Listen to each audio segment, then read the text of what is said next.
हजारौं सपना बुनेर जापानको यात्रा तयार गरेकी सरस्वती खड्काको सपना बीच बाटोमै माटोमा बिलाएको छ। हे भगवान, कस्तो सजाय हो यो। चाडबाड नजिकै थिए।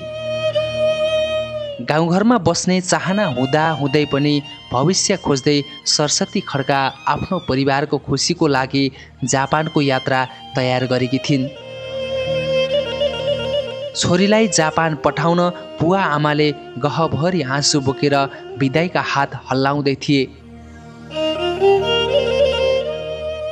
चाडबाड नजिकै गर्दा छोरी परदेशिनु पर्दाको पीडा बुवा आमाको आँखामा प्रष्ट देखिन्थ्यो।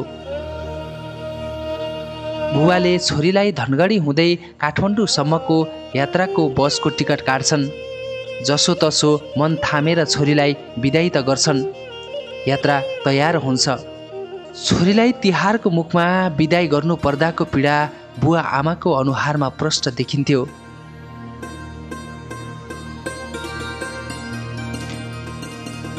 सरस्वतीले गाडीबाट हात हल्लाउँदै धनगढीबाट काठमाडौँ यात्रा तयार गर्छिन्। बसको यात्रा अगाडि बढ्दै थियो। सरस्वती खड्काको सोमबार जापानको फ्लाइट थियो। नयाँ ठाउँ, नयाँ परिवेश, नयाँ सोच र नयाँ रहनसहन कस्तो हुने होला भनेर सोच्दै यात्रा गर्दै थिइन्। यात्रा अगाडि बढ्दै थियो। मनमा अनेकौं सपना अनि बुवा आमासँग बिछोडिनको पीडा अनुहारमा प्रष्ट देखिन्थ्यो। बुवा आमालाई सान्त्वना दिँदै यात्राको बारेमा बताउँदै थिइन्। बुवा आमासँग बिछोडिँदा पटक पटक फोन गर्दै रुँदै फकालिँदै परिवारसँग आफू पुगेको गन्तव्य बताउँदै थिइन्। उता जापानमा रहेका साथीहरूसँग आफू आउने कुरा बताउँदै त्यहाँका बारेमा सोधपुछ गर्दै थिइन्। साथीहरू पनि सफल यात्राको शुभकामना दिँदै थिए। मनमा हर्ष अनि उमङ्ग ठुला सपना बोकेर चाडबाडको मुखमा मन भारी बनाउँदै जापानको यात्रा तयार गरेकी हुन्छन्। यात्रा अगाडि बढ्दै थियो। कपिलवस्तुको शिवराज नगरपालिका 1मा पुग्दा तीव्र गतिको कारण बस अनियन्त्रित हुन्छ।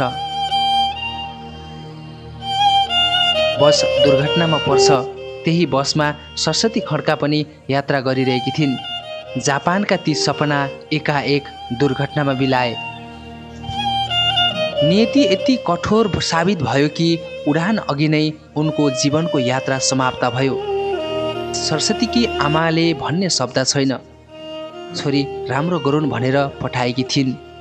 अब त सधैँको लागि गइन्। हार्दिक श्रद्धाञ्जली सरस्वती, तिम्रो आत्माले शान्ति पाओस्।